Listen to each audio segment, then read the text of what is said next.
Easy chef. நாம் இன்னைக்கு பார்க்க போகிற டிஷ் என்னன்னு பார்த்தீங்கன்னா எல்லாருக்கும் பிடிச்ச சிக்கன் கிரேவி.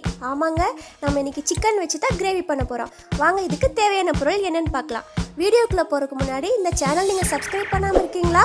மறக்காமல் சப்ஸ்கிரைப் பண்ணிடுங்க. பக்கத்தில் இருக்க பெல் ஐக்கானையும் ப்ரெஸ் பண்ணிவிடுங்க. வாங்க இப்போ தேவையான பொருள் என்னன்னு பார்க்கலாம். நான் 1/2 kg சிக்கன் எடுத்து மஞ்சத்தூள் போட்டு நல்லா வாஷ் பண்ணி எடுத்து வச்சுருக்கேன். ஒரு பெரிய தக்காளி இந்த மாதிரி சின்னதாக கட் பண்ணி எடுத்து வச்சுக்கோங்க. 2 டேபிள் ஸ்பூன் இஞ்சி பூண்டு பேஸ்ட் எடுத்துக்கோங்க. 2 பட்டை, 1 ஸ்பூன் சோம்பு, 1 பச்சை மிளகாய், ஒரு பெரிய வெங்காயத்தை பொடி பொடியாக இந்த மாதிரி கட் பண்ணி வச்சுக்கோங்க. 2 ஸ்பூன் சிக்கன் மசாலா, 1 ஸ்பூன் மல்லித்தூள், 1 ஸ்பூன் மிளகாய்த்தூள், 1 ஸ்பூன் கரம் மசாலா தூள், 1/2 ஸ்பூன் மஞ்சள் தூள், தேவையான அளவு கருவேப்பிலை கொத்தமல்லி தழை. இப்போ சிக்கன் கிரேவி எப்படி செய்யறதுன்னு பார்க்கலாம். இப்போ கடாயில் தேவையான அளவு எண்ணெய் ஊற்றிக்கோங்க. நான் நல்லெண்ணெய் சேர்த்துக்கிறேன். நல்லெண்ணெய் ரொம்ப நல்லதுங்க, சிக்கனில் இருக்க ஹீட்டெல்லாம் எடுத்துரும். எண்ணெய் சூடானதும் நான் எடுத்து வச்சிருக்கேன் 2 பட்டை, 1 ஸ்பூன் சோம்பு, 1 பச்சை மிளகாய் சேர்த்துருக்கேன். பச்சை மிளகாய் கீறி விட்டு தான் நான் சேர்த்துருக்கேன். இப்போ கருவேப்பிலை சேர்த்துக்கலாம். கருவேப்பிலை சேர்த்து ஒரு டைம் வதக்கி விட்டுக்கோங்க. இப்போ எடுத்து வச்சிருக்க வெங்காயத்தை சேர்த்துக்கலாம். வெங்காயம் நல்லா பொன்னிறமாக வர வரைக்கும் நல்லா வதக்கிக்கோங்க.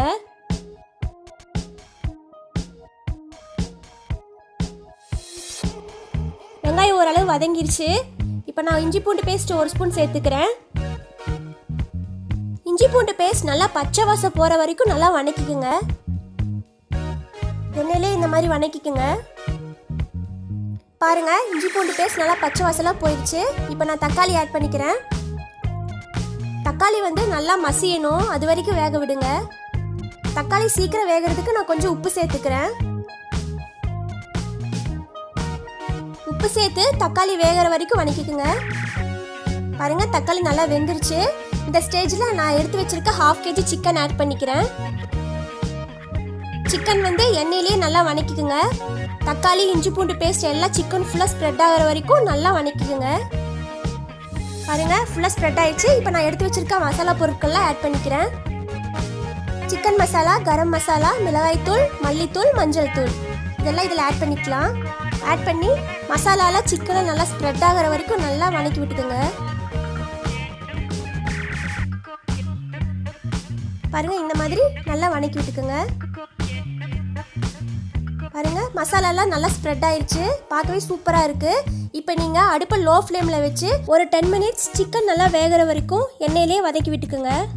பாருங்க, இந்த மாதிரி எண்ணெயெல்லாம் பிரிஞ்சு பார்க்கவே சூப்பராக இருக்குது. இந்த ஸ்டேஜில் நான் கொஞ்சம் தண்ணி சேர்த்துக்கிறேன். ஆல்ரெடி சிக்கன் நமக்கு எண்ணெயிலேயே கொஞ்சம் ஃப்ரை ஆயிடுச்சு. ஸோ இப்போ நான் கொஞ்சமாக தண்ணி சேர்த்துக்கிறேன். தண்ணி சேர்த்து நல்லா கிளறி விட்டுக்குங்க. ஒரு 10 மினிட்ஸ் சிக்கன் வேகட்டும். 10 மினிட்ஸ் ஆயிடுச்சு. பாருங்க, சிக்கன் நமக்கு வெந்துருச்சு. கிரேவி மாதிரி சூப்பராக கிடைச்சிருச்சு நமக்கு.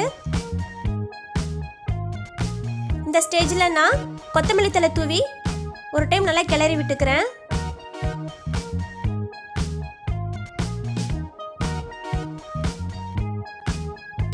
பார்க்கவே சூப்பராக இருக்குது. இந்த சிக்கன் கிரேவியை நீங்கள் இட்லி, தோசை, சாதத்துக்கெல்லாம் வச்சு சாப்பிட டேஸ்ட் வேறு லெவலில் இருக்குங்க. அவ்வளோதாங்க, சிக்கன் கிரேவி சூப்பராக ரெடி ஆயிடுச்சு.